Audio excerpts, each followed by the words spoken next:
Yeah, so we'll start off right here. The first year I was selected to the Air Force One project, 2023. That's me standing in front of the tail of the plane at the museum. And then we have pictures of me working right there. That's my team lead that first year. That's actually Air Force One I'm working on right there. And then I believe that's a B-29 because there's other planes we work on besides the first presidential jet. We work on 5 other historical aircrafts while we're there. And then we have up here, first year in business, I was, lucky enough to be put into a magazine, Auto Laundry. It's a big car washing, auto detailing magazine where they gave me a feature story. I wasn't even in business 1 year and I got that feature in that magazine. So that was pretty cool. It was really exciting time for us back then. I didn't know that there was an auto detailing magazine. There's quite a few, yeah. Really? Yeah. It's kind of dorky. We just talk about soap and, stuff awesome. like that. But yeah. And how does it feel to get recognition like that so early on in your career? It's hard not to let your head get big and think, you're the, a top dog. But it's humbling, you put in a lot of work. I did a lot of training. I spent about two months in California getting detailing training, and it's hard for me to talk about this, but I probably spent more of my detailing training than some have on their college education. That's how much time and effort I put into it. So it is humbling, but it goes to show you with the hard work, dedication, and consistency, you can be like that in a magazine or get invited to Air Force One project. We have a picture of me in front of a plane at the War Eagles Air Museum, the P-40 Warhawk. And like I said, I do a lot of work for them. They're really generous with me. They help me out a lot. And I like to give back to them. That's all volunteer work. That's all, me volunteering my time to go out and help them with their collection. And what's the importance of giving back to your community by volunteering? Yeah, so I had a mentor who told me a while back that you need to give back. You need to deposit back into your community. You can't just take withdrawals. And I do a lot of giving back. There's another company called Dog Is My Co-Pilot where they take shelter dogs and put them in homes that are ready to adopt them. So I do a lot of volunteer work with them.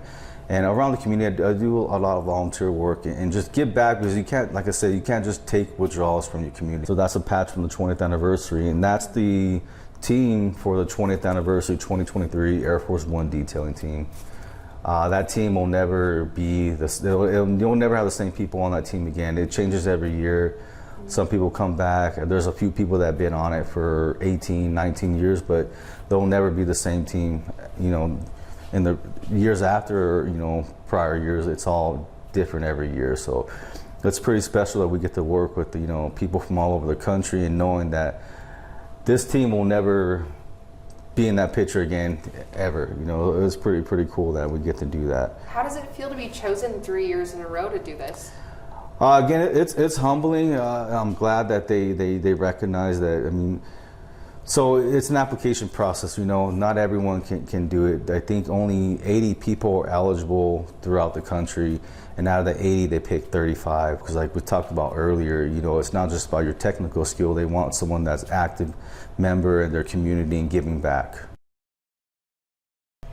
Hey guys, I'm Bella with ARC El Paso, and I'm here with Anthony Aguilar. He is the owner of Revive Auto Solutions, and we are going to be working right here on our own news unit. So we're going to be polishing it here, and you have a very special opportunity to be working on an Air Force One craft. 3rd year in a row you're doing this. So we're going to teach you how to detail a car and how that relates to detailing a plane.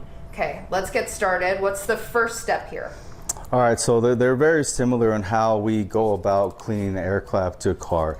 The first thing I want to mention is the bird dropping you have here on the hood. Yeah. Bird droppings are very acidic. They're bad for your paint. If you get them on your paint, remove them as immediately as possible, quick as possible. Otherwise, they will etch into your clear coat and leave an ugly, mark on your paint. So take care of them sooner than later. First step on an aircraft, we don't use any type of water. What we do is called a dry wash. There is water in the process, but we're not hosing it down. We don't have a pressure washer. We don't want to damage any equipment. Even though they are static planes, we don't want to damage anything on them. So what we do, let me grab this right here. We have So what we do, we have this pump sprayer with a product in here. Now this is called a dry wash. We're just getting the panel wet.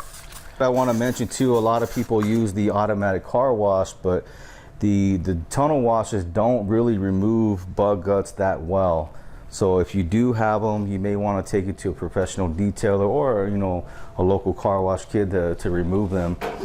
So after we have the area prepped right here, cleaned up, there's other steps that you would do, but after we get it clean, we're going straight to polishing the paint.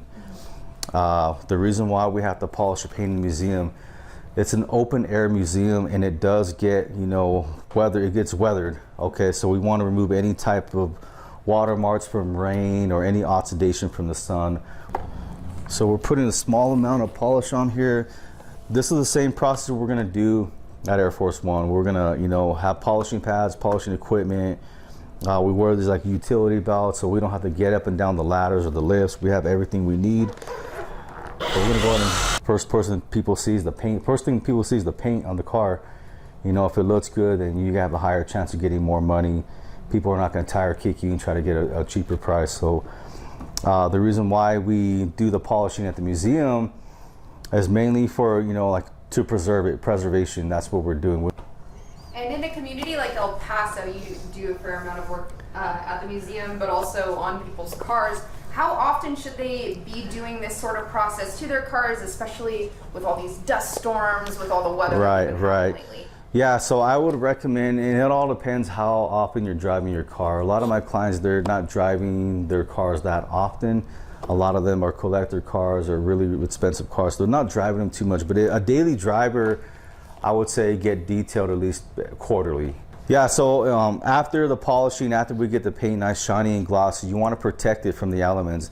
What we're using here is an SiO2 sealant. It's a lot stronger than wax, not as strong as ceramic coating, but it will give your paint protection, shine. Okay guys, so you heard it here. You need to protect your vehicle. Now, if you want to learn a little bit more about Revive Auto Solutions, go ahead and scan this QR code coming up on your screen right now. Arc El Paso is going to be right back after this break.